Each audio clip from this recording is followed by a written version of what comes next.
Bonjour à tous, merci d'être si nombreux connectés aujourd'hui. Je me présente, je suis Karine Artus en charge du développement de Meanings. Aujourd'hui, nous allons vous raconter deux success stories d'entreprise. Après tout, le private equity est une histoire de femmes et d'hommes d'entreprise. D'abord, Meanings Capital Partner, devenu l'un des top performers en Europe de l'investissement au capital de PME françaises. Et j'ai le plaisir d'être accompagnée de son fondateur, Hervé Fronta, qui vous parlera du marché du private equity et de notre véhicule haut de gamme réservé pour vos clients, Meanings Private Equity Feeder Funds. Et en témoignage, j'ai également le plaisir d'avoir à mes côtés Jean-François Pech, président du groupe My Mobility, accompagné par Meanings, et devenu aujourd'hui le leader français de la mobilité pour les personnes en situation de handicap, qui accompagne d'ailleurs plus de 10 000 enfants par jour à l'école. Vous pourrez poser des questions via l'onglet en bas de votre page et nous tenterons d'y répondre au cours de la présentation, sinon de manière individuelle a posteriori. Je laisse maintenant la parole à Hervé Fronta, président fondateur de Meanings Capital Partner. Merci Karine, bonjour à tous, ravi, on voit que vous êtes très nombreux, merci de vous intéresser à notre fonds et à notre activité et je suis vraiment très touché et très fier que ce webinaire vous permette de vous faire rencontrer Jean-François Pech qui est l'un des patrons et qui gère une entreprise absolument magnifique. Donc quelques mots sur Meanings. Nous gérons un peu plus d'1 milliard, nous sommes une société spécialisée dans le non-coté, dans l'investissement non-coté, au capital et à l'equity des entreprises principalement françaises à travers 4 activités.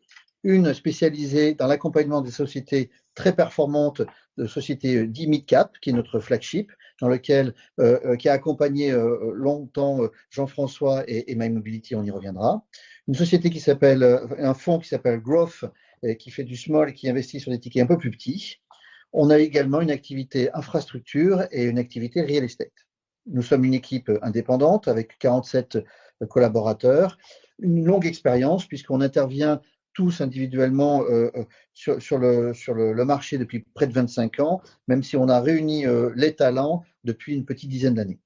Et une des marques qui est importante chez nous, vous le verrez, c'est que la performance de l'équipe a toujours été parmi les meilleures du secteur, puisqu'on a toujours rendu plus de 20% de rendement annuel.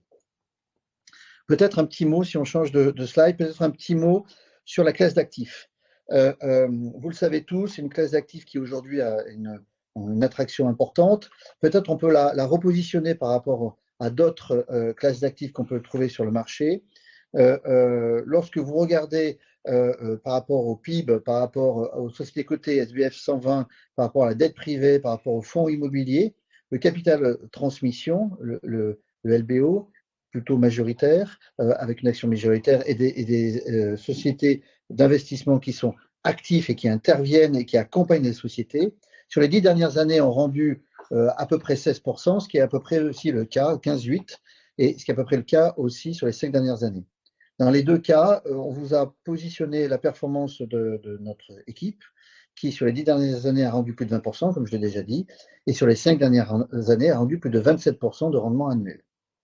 Aujourd'hui, donc cette classe d'actifs qui était ouverte, et ce fonds qui était ouvert qu'à des institutionnels financiers, est désormais ouvert à vos clients, à des family office ou des personnes privées. Une autre chose qui est remarquable, c'est la résilience de cette classe d'actifs dans le temps. Vous avez là la performance, donc c'est une information qui est donnée par une base qui s'appelle Preqin, qui est une base mondiale. Là, vous avez les fonds européens, la France étant une grosse partie de ces fonds, et vous avez la performance des millésimes de chaque année.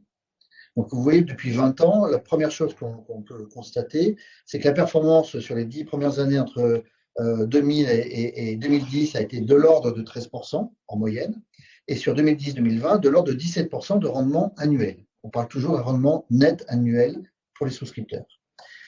Une chose qu'on voulait vous faire remarquer à travers ce graphique, c'est que la classe d'actifs du private equity et du LBO, du capital transmission, est une classe d'actifs qui est souvent acyclique, voire qui profite des imperfections de marché.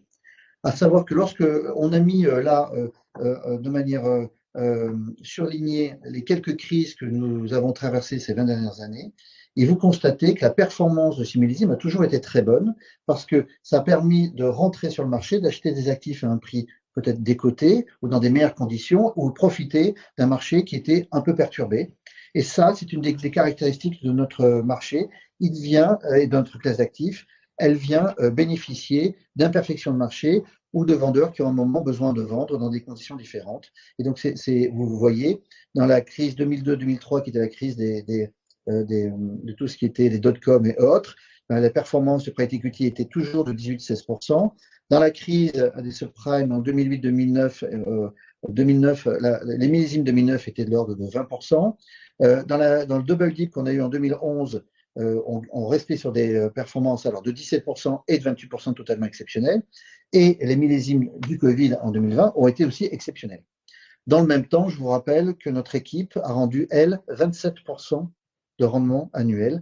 Donc vous voyez qu'on est tout à fait dans ce benchmark, voire un petit peu mieux. Dernier élément, comment dans cette classe d'actifs la création se fait, puisque on est en train de dire que le Private Equity Capital Transmission est une classe d'actifs acyclique, qui sur longue période a toujours rendu beaucoup de rendement, qui est décorrélée avec les marchés, ce qui peut être un enjeu pour vos clients dans les prochaines années. Comment cette création de valeur se fait? Elle se fait principalement, là vous avez un bridge, un pont de création de valeur, où lorsqu'on met une fois en investissement, on ressort 3,4 fois en moyenne. On y reviendra, c'est la performance moyenne nette de Meanings. Et ça, c'est des vrais chiffres, hein, c'est les chiffres de notre précédent fonds. On crée à peu près 1,5 fois de création de valeur qui viennent de la croissance du résultat, 0,6 qui vient de la croissance de la valeur stratégique, croissance du multiple auquel on achète versus celui auquel on vend, et puis il y a un remboursement souvent de la dette qu'on utilise, de l'effet de levier. Donc l'ensemble de ces trois éléments crée en moyenne 2,4 fois la mise par rapport à un investissement de 1, c'est-à-dire que le produit de cession est 3,4 fois supérieur à l'investissement en moyenne. Ça, pour faire ça, et on y reviendra avec Jean-François, il nous expliquera dans le détail comment se fait un accompagnement et comment un accompagnement d'un fonds et qu'est-ce qu'un fonds peut faire pour venir créer la valeur, mais c'est un accompagnement au jour le jour, c'est une proximité avec les entreprises, et une de nos fortes particularités, c'est que nous avons des portefeuilles assez concentrés, et donc nous passons beaucoup de temps avec les participations que nous accompagnons, ce qui se voit aujourd'hui dans les chiffres. Pour finir, peut-être un rappel sur les performances de Meanings historiques. Donc sur les 20 dernières années, nous avons rendu 20% de rendement annuel. Et sur depuis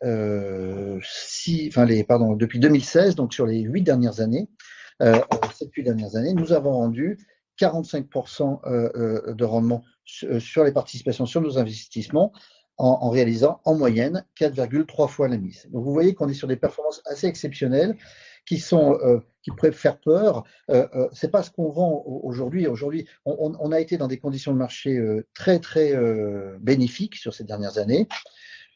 Aujourd'hui, ce qu'on sait par contre, c'est que sur les 20 dernières années, on sait rendre quelque chose qui est entre 20 et 25%, c'est ce qu'on a démontré. Et aujourd'hui, c'est ce qu'on propose à vos clients, de continuer à proposer et à offrir ces 20 à 27% de rendement annuel.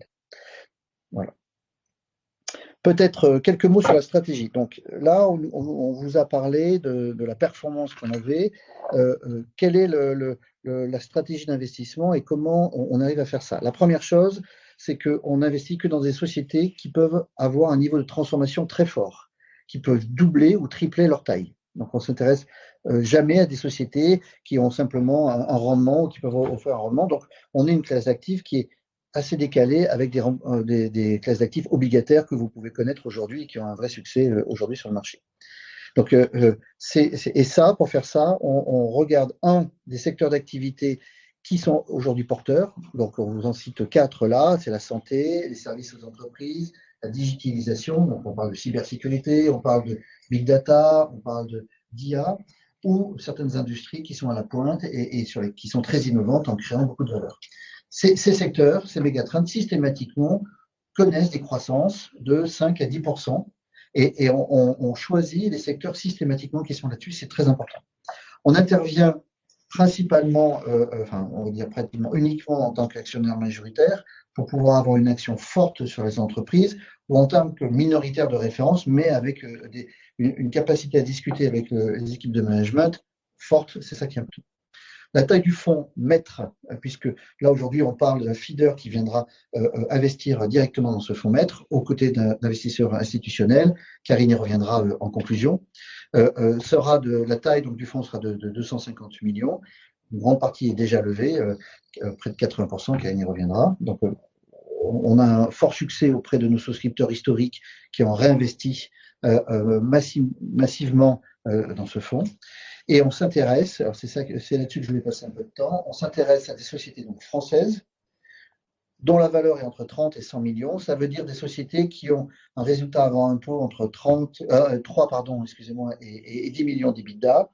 Ces sociétés qui ont à peu près le même niveau de chiffre d'affaires que la valorisation, on va dire entre 30 millions et 100 millions d'euros de chiffre d'affaires, qui sont des grosses PME et qu'on va accompagner pour devenir des ETI et qui souvent vont s'internationaliser ou qui vont commencer à être des plateformes de consolidation sur leur marché national ou sur leur marché européen. C'est systématiquement ce qu'on fait, et évidemment, on fait ça toujours en non-coté. Élément important, non seulement on est là pour créer de la valeur auprès des entreprises, mais créer de la valeur financière, mais d'autres types de valeurs. Et une valeur qui est très chère chez Minix, qui est important, qui se positionne comme un investisseur humainement responsable, c'est l'empreinte carbone que chaque acteur entreprise a sur son marché. Et pour ça, nous avons signé, on a été certifié par les Nations Unies à travers une démarche qui s'appelle Science Based Target Initiative, qui vise à quoi? Qui vise à ce que chacune des participations dans lesquelles on investit s'inscrive dans la trajectoire de décarbonisation convenue au moment des accords de Paris ou de la COP 21 pour un objectif d'une augmentation de la température moyenne globale de toute la Terre inférieure à 1,5 degré. Bon, je ne sais pas si on y arrivera, mais en tout cas, chacune de nos entreprises y arriveront et s'inscrivent dans cette courbe de décarbonisation, c'est très important. Et ce qu'on mentionne également sur ce slide, c'est que l'ensemble de nos équipes et l'ensemble des dirigeants des entreprises ont un intérêt direct financier à la réalisation de cet objectif. Tout ça, donc on est une plateforme d'une petite cinquantaine de personnes. Là, vous avez une équipe dédiée qui s'occupe de ce fonds. Au-delà de votre serviteur, il y a deux associés, André Renaison et François Tanier, qui ont, vous voyez les nombres d'expériences, qui ont grande expérience, 28 ans et 26 ans dans le métier, qui ont un track record. Quand on parlait des 20% de rendement annuel, sur les 20 dernières années, on parlait de notre track record à tous les trois. Donc, ça fait longtemps qu'on fait ce métier-là. Moi, ça fait 27 ans. Et on a autour de nous une équipe qui est stable, qui n'a jamais bougé depuis la création, de 9 professionnels, enfin de 6 professionnels plus nous, qui font le succès de ce fonds, comme vous voyez, qui font la reproductibilité de la performance de ce fonds. Et puis, ce qui n'est pas dans ce slide-là, on a 3 operating partners, l'un sur l'internationalisation des sociétés, le deuxième sur la digitalisation des sociétés, le troisième sur la décarbonisation des sociétés, qui accompagne l'ensemble des sociétés du portefeuille en support de cette équipe d'investissement. Alors, peut-être pour entrer dans le vif du sujet, je vais parler de quelques cas d'investissement et quelques entreprises dans lesquelles on a investi pour vous expliquer comment on travaille et à quoi on s'intéresse. Et puis après, je laisserai la parole à Jean-François qui développera le sujet My Mobility de manière plus détaillée. Premier exemple dont on voulait vous parler, c'est une acquisition d'une société qui s'appelle Sterimed.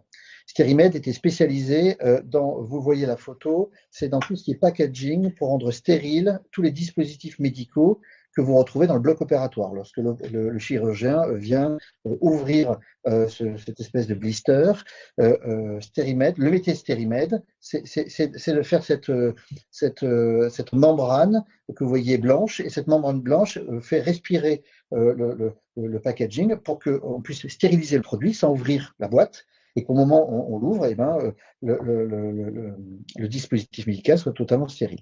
C'est une société assez extraordinaire, dont on a fait croître le chiffre d'affaires de 64 millions à 129 millions en 3 ans. Le résultat, lui, a fait plus de 3 fois en croissance, et la performance, vous l'avez financière qu'on fait dessus, c'est 3,5 fois la mise et 46% de TRI. C'est un exemple assez classique d'un type d'investissement qu'on fait. C'est un spin-off d'un groupe industriel qui s'appelait Arjowiggins. Cette entreprise était une magnifique entreprise qui était 10e mondiale, et pour arriver à la faire devenir la numéro 2 mondiale, on l'a accompagnée pour faire des acquisitions en Europe, pour aller délister, donc sortir de la cote le leader chinois en Chine, donc cette petite PME, et aller conquérir la Chine, et aller sortir de la cote son confrère chinois pour qu'il puisse l'acquérir et pouvoir conquérir le marché asiatique. Et il a fait la même chose sur le continent nord-américain à travers une acquisition au Mexique. Donc vous voyez que ces sociétés ont toutes des trajectoire, et vous le comprendrez aussi avec Jean-François Pech, avec My Mobility, assez extraordinaire. Et un de nos métiers, c'est d'aller sélectionner ces sociétés et les accompagner, à leur donner les meilleures conditions pour réussir et pour faire des choses qui, a priori, elles ne feraient pas sans nous. Le deuxième sujet, Stern. Alors Stern, c'est une société, donc le premier, on était dans le dispositif médical, dans tout ce qu'on appelle le contrôle des infections nosocomiales. Là, le deuxième, on est dans le transport premium. Donc c'est une société, là aussi vous voyez le parcours, une société qu'on a investie qui faisait 93 millions d'euros de chiffre d'affaires, qui aujourd'hui, donc on est 6 ans après, fait 600 millions d'euros de chiffre d'affaires, donc x6, x7, à travers des acquisitions. Alors vous avez tous les pays où on a fait des acquisitions sur la carte, on est même allé là aussi en Chine. C'est une société qui fait du transport spécialisé, très haut de gamme. Cette société, qui est une société régionale, est devenue nationale, aujourd'hui un leader européen, et à travers une offre de services tout à fait exceptionnelle, très haut de gamme, où elle est capable d'offrir à un coût bien moindre que ses compétiteurs, à savoir Chronopost ou FedEx, un transport avec un niveau de qualité fabuleux. Elle a cru de cette manière-là. C'est-à-dire que c'est une société qui permet à l'ensemble de ses clients qui souhaitent, alors c'est que du B2B, c'est pas du B2C, et à l'ensemble de ses clients, lorsque elle souhaite envoyer un colis n'importe où en Europe ou en France, elle travaille en temps masqué, donc elle transporte la nuit, ce que les autres ne font pas, et elle est capable d'offrir des objectifs de livraison en heures versus en jours. C'est-à-dire que si vous voulez livrer un colis de Brest à Marseille, on est capable de le faire, enfin cette entreprise est capable de le faire en H+8, alors que FedEx ou Chronopost ou d'autres le font en 2 ou 3 jours. Parce qu'elle travaille la nuit et parce qu'elle utilise un réseau de maillage très dense qui est tout à fait exceptionnel. Là aussi, vous voyez la performance qu'on a réalisée. On a fait 5,8 fois la mise sur une période de 4 ans et demi, et on a réinvesti dans cette société. Et donc, le réinvestissement, on ne connaît pas encore la performance puisque ce n'est pas fait, mais vous voyez encore le niveau de création de valeur qui a été fait. My Mobility, je vais laisser la parole à Jean-François juste après. Il vous expliquera l'activité de cette magnifique entreprise qui s'occupe des personnes en situation de handicap. Simplement, je voulais simplement souligner, il y a également la performance que nous avons réalisée. Je vous rappelle que notre performance moyenne a été 4,3 fois la mise. Et donc, systématiquement, vous retrouvez dans tous les exemples que je vous donnais sur des niveaux de performance qui seront de ce niveau-là. Donc là, c'était 3,4 fois la mise et 37% de TRI sur une durée d'à peu près 4 ans. Peut-être un dernier exemple avant de passer la parole à Jean-François, pardon. À Jean-François. Alors, c'est Jean-Christophe qui s'occupe de cette société, c'est pour ça que je me suis trompé. James, c'est une société, c'était un des 2 investissements du nouveau fonds que nous avons lancé, dans lequel vos clients investiraient s'ils sont intéressés par notre offre. Donc, je donne cet exemple. C'est une société qui est spécialisée dans l'architecture des data, dans l'intelligence artificielle, et dont l'objectif, c'est de préparer les entreprises à pouvoir intégrer dans leur système digital l'ensemble de la gestion et des fonctions d'intelligence artificielle. Donc, on est sur une société qui fait 74 millions d'euros de chiffre d'affaires aujourd'hui, qui fait presque 10 millions d'EBITDA, donc de résultats avant impôt, et sur laquelle, qui est sur une croissance. Alors, le marché est à une croissance d'à peu près 15%. Cette société fait plus de 30% de croissance parce qu'elle est en train de devenir des leaders européens de cette fonction. Comme vous le savez tous, c'est un enjeu énorme sur les prochaines années. Et là, encore une fois, nous avons trouvé un projet d'entreprise sur lequel on pouvait à la fois apporter ce support stratégique, ce support financier, et puis l'accompagner dans sa ultra croissance pour devenir, cette société française, un leader international. Je laisse la parole à Jean-François, cette fois-ci pour parler de My Mobility. Merci Hervé. Bonjour à toutes et à tous.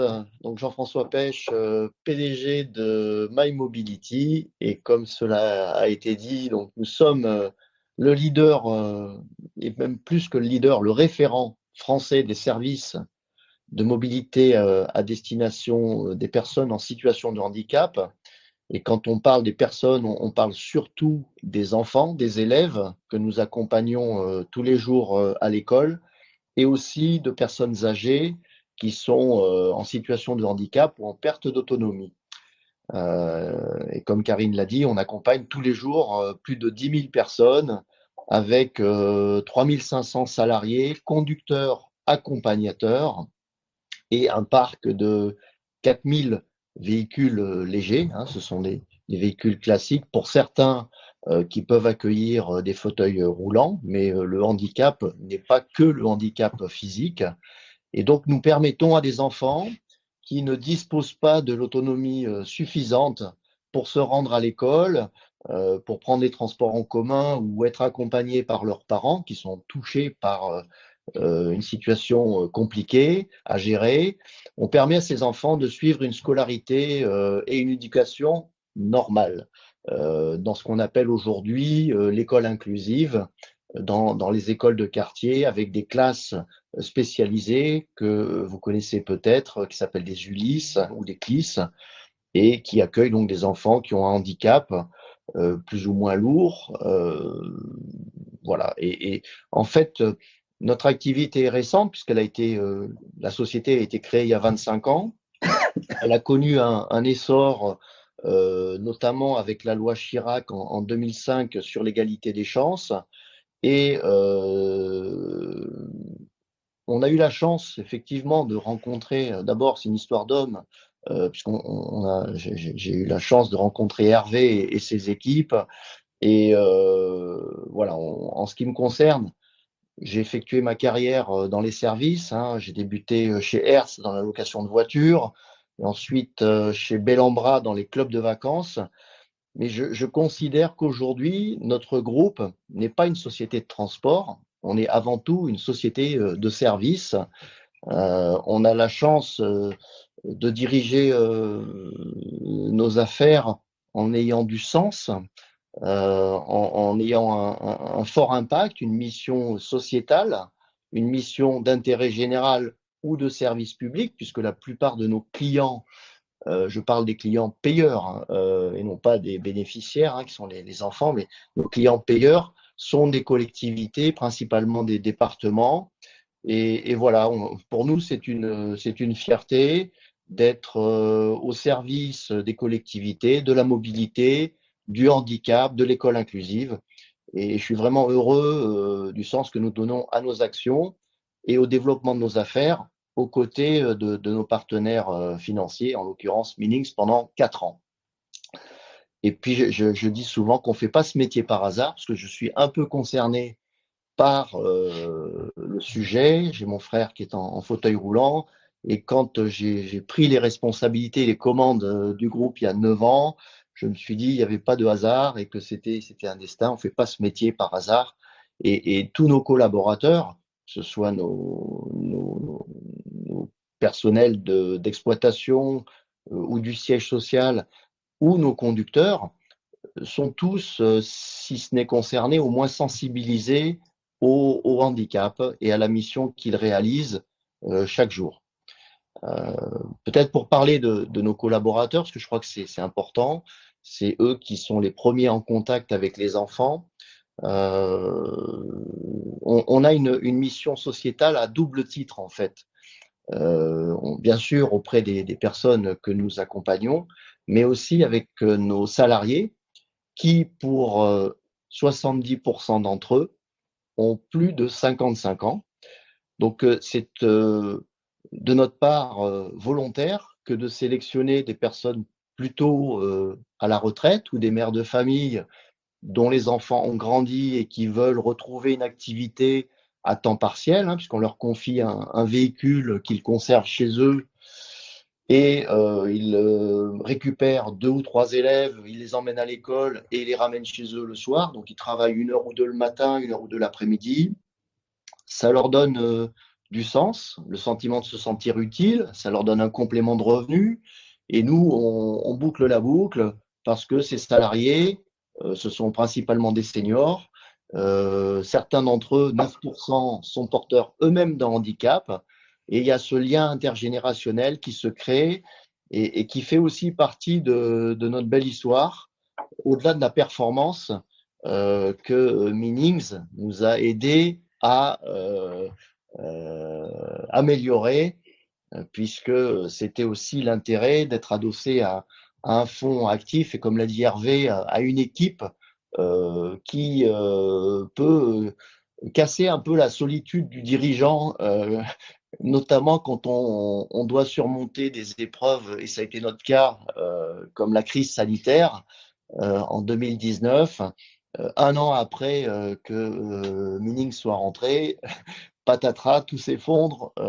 On a tout qui s'arrête du jour au lendemain, brutalement, soudainement. Les écoles ferment et nous, on se retrouve sans chiffre d'affaires parce qu'on facture nos clients au service fait, au trajet ou au circuit.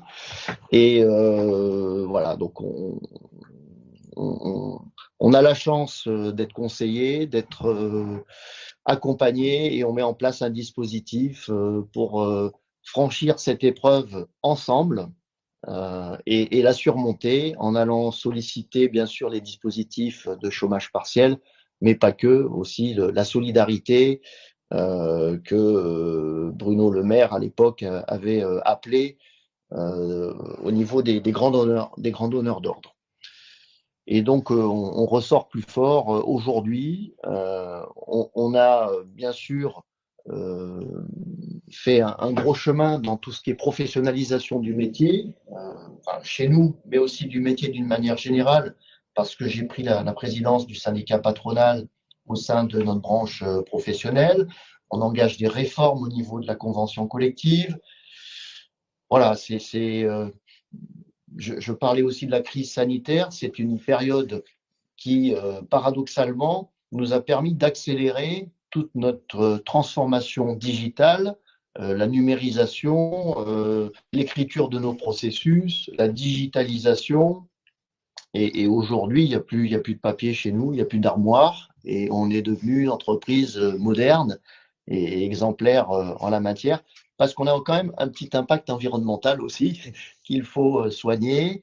Et là aussi, donc, on a fait dès le début un audit avec PricewaterhouseCoopers qui nous a permis de prendre conscience de ce que l'on faisait déjà en matière sociétale et environnementale également, puisqu'on avait un modèle de détention de nos véhicules qui repose sur de la location et un renouvellement de notre parc chaque année. Alors les voitures, on les garde sur l'année scolaire, et puis ensuite on les restitue aux constructeurs pour alimenter le marché de l'occasion, hein, ça part pas à la casse, mais on est à la pointe en matière de transition énergétique et de démarche environnementale. Hervé le disait, SBTI et les labels Objectif CO2 qui nous permettent de mesurer l'émission de nos gaz à effet de serre, en plus de la mission sociétale La prochaine étape pour nous, c'est de nous inscrire dans ce qu'on appelle aujourd'hui une entreprise à mission. Mais on estime qu'on n'est pas encore prêt, mais c'est vraiment l'objectif qu'on se fixe dans les années à venir. Et je remercie vraiment Meanings de nous avoir aidés, nous avoir accompagnés sur ces premières étapes. Que vous dire d'autre? Je vois qu'il y a une question, Jean-François. Ouais. Certains veulent savoir si l'activité de MyMobility est uniquement française ou est-ce qu'elle est internationale? Oui, effectivement. Alors, on est franco-français, pour l'instant en tout cas. On est présent sur 70 départements. On a regardé quelques cibles européennes, mais le modèle économique français n'est pas forcément duplicable ailleurs, notamment en Italie, en Belgique. C'est plus complexe. Et on a encore beaucoup de choses à faire sur la France, sur des territoires où nous ne sommes pas présents ou dans des activités sur lesquelles nous nous sommes ensemble, Hervé, ensemble diversifiés, notamment le transport à la demande pour personnes à mobilité réduite, qui là s'adresse non plus à des écoliers, mais à des personnes plutôt, on va dire, au bel âge, qui sont en perte d'autonomie, qui sont en fragilité, qui eux aussi ont des problèmes de mobilité dans des zones plutôt périurbaines ou rurales. Donc on répond aussi à un enjeu sociétal qui est celui du vieillissement de la population, de son isolement, et, mais aussi un peu du pouvoir d'achat, des personnes qui ont souvent des revenus modestes et qui ne peuvent pas se payer une voiture électrique et qui sont obligés d'utiliser des transports en commun. Et nous, on apporte vraiment une solution avec ces services de transport à la demande où on passe une réservation. C'est du transport collectif, hein, c'est pas du taxi, mais au moyen de véhicules adaptés qui là peuvent accueillir des fauteuils roulants. On accompagne ces personnes soit sur leur lieu de travail, soit à des soins en hôpital de jour, soit à des loisirs. Voilà, donc il y a encore beaucoup de choses à faire aussi pour les seniors. Merci. Merci beaucoup, Merci Jean-François. beaucoup, Jean-François. C'est toujours, on est toujours très fiers d'accompagner ces sociétés, de les voir grandir et se développer. Merci pour le témoignage. En tout cas, pour ceux qui nous écoutent, si vous avez des questions sur My Mobility ou des sujets, n'hésitez pas à nous faire part de vos questions. On les transmettra à Jean-François avec grand plaisir. Rapidement, sur les détails un peu plus techniques sur le calendrier de levée de ce fonds. Ce fonds est ouvert depuis septembre, assez récent, ça marche plutôt très bien. Aujourd'hui, on avance assez vite. Donc, comme l'a dit Hervé, on a déjà 2 belles participations au portefeuille avec déjà de la création de valeur embarquée.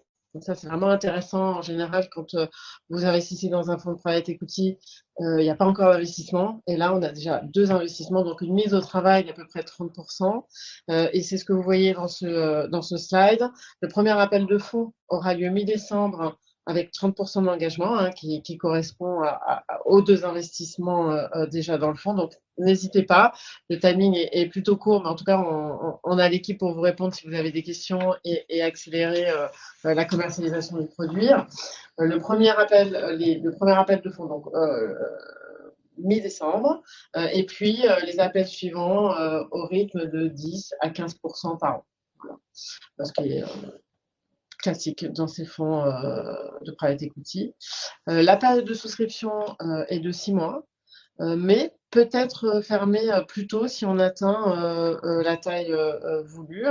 Je rappelle qu'il s'agit d'un véhicule un peu exclusif, dont la taille sera limitée à 10% du fonds principal, soit 25 millions d'euros. Voilà.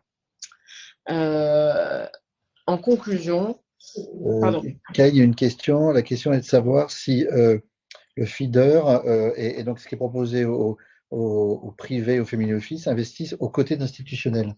Absolument. Alors le feeder, c'est pour ça que c'est un véhicule assez exclusif. On a ce véhicule va investir aux côtés de nos plus gros institutionnels qui sont déjà dans le fonds pour la plupart.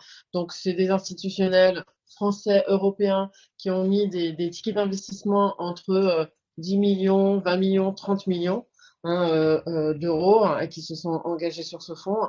Et vos clients seront à côté de ces institutionnels-là, seront dans les assemblées annuelles avec les institutionnels de ce fonds. C'est le même portefeuille, c'est le même fonds. On a juste créé ce véhicule feeder pour avoir des tickets d'entrée qui soient plus faibles que les institutionnels.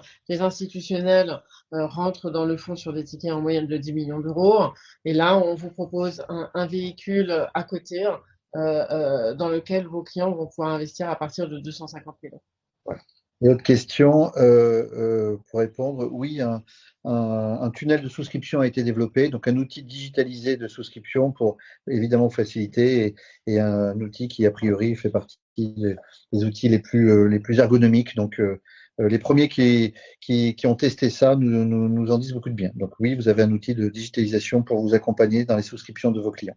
Voilà. Et vous avez une équipe aussi pour vous accompagner, parce que je suis, moi, accompagnée, et vous allez le voir dans le slide suivant, de Guillaume Persson et Hubert Huss, qui sont vraiment à votre disposition pour les questions, pour l'accompagnement des souscriptions, pour les formations de vos conseillers si c'est nécessaire, à Paris, en province, partout. Donc, n'hésitez pas à nous solliciter et on serait ravis de vous accompagner.